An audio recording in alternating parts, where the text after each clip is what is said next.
এতিয়াও আছে দুৰ্দশা।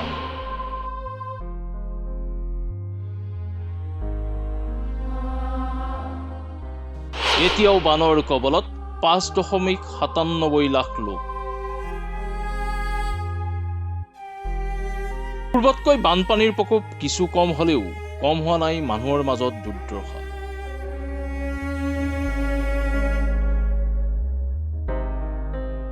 তথ্য অনুসৰি বৰ্তমান ৰাজ্যৰ 18খন জিলাৰ বানত প্লাবিত হৈ আছে।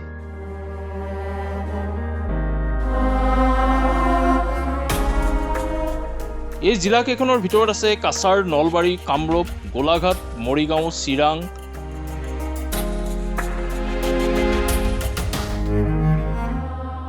ধুবুৰী, ডিব্ৰুগড়, গোৱালপাৰা, কৰিমগঞ্জ, নগাঁও, কামৰূপ মেট্ৰৰ, ধেমাজি, মাজুলী, দৰং, শিৱসাগৰ, যোৰহাট আৰু বিশ্বনাথ।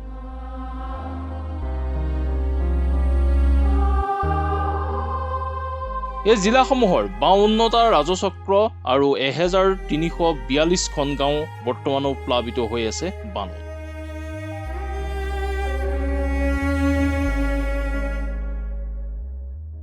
DRIMSৰ তথ্যৰ অনুসৰি বৰ্তমান এই 18খন জিলাত 5,97,604 জন লোক বানত আক্ৰান্ত হোৱাৰ সমান্তৰালকৈ 25,364.61 হেক্টৰ কৃষিভূমি বৰ্তমানো আছে পানীৰ তলত।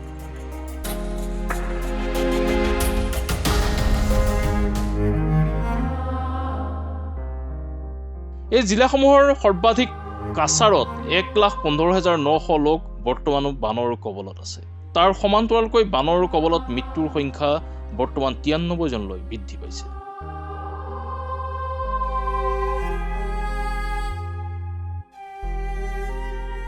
বৰ্তমান ৰাজ্যৰ বিভিন্ন ঠাইত 172টাৰ আশ্ৰয় শিবিৰ বৰ্তমান আছে। এই আশ্ৰয় শিবিৰসমূহত এতিয়াও 30,063 জন লোক বৰ্তমানো আশ্ৰয় গ্ৰহণ কৰি আছে।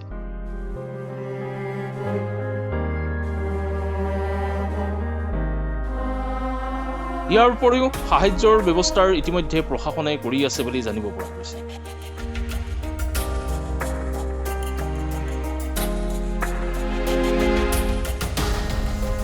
এই ভয়ংকৰ বানত বৰ্তমান সময়তো হাজাৰ হাজাৰ পশু জীৱ-জন্তু প্ৰভাৱিত হৈ আছে।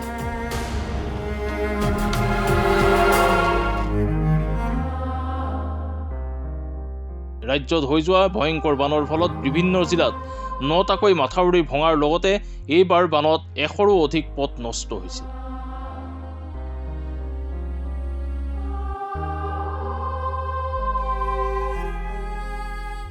ইয়াৰ উপৰিও দলং, স্কুল আদিৰ এই বানত ক্ষতিগ্ৰস্ত হৈছে।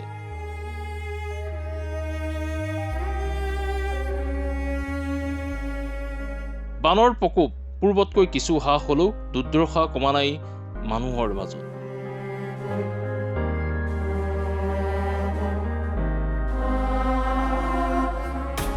হাবি বনাঞ্চল আদিৰ পানীৰে ভৰি থকাৰ ফলত জীৱ-জন্তুসকলৰ থকা খোৱাৰ অভাৱ দেখা পোৱা গৈছে।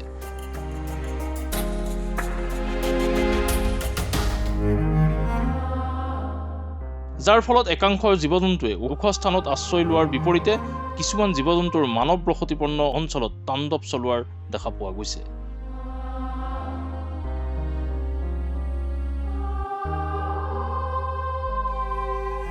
ৰাজ্যৰ বিভিন্ন ঠাইত বৰ্তমান বাঘৰ আক্ৰমণৰ খবৰ পোৱা গৈছে।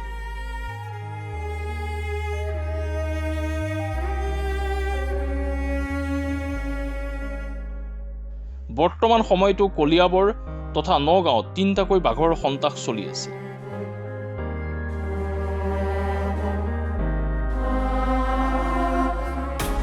কেইবাঠাইত বাঘে মানুহক আক্ৰমণ কৰিছে।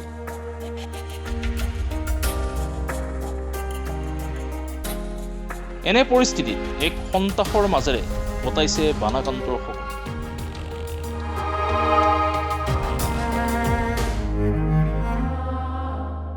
News export, my news NA।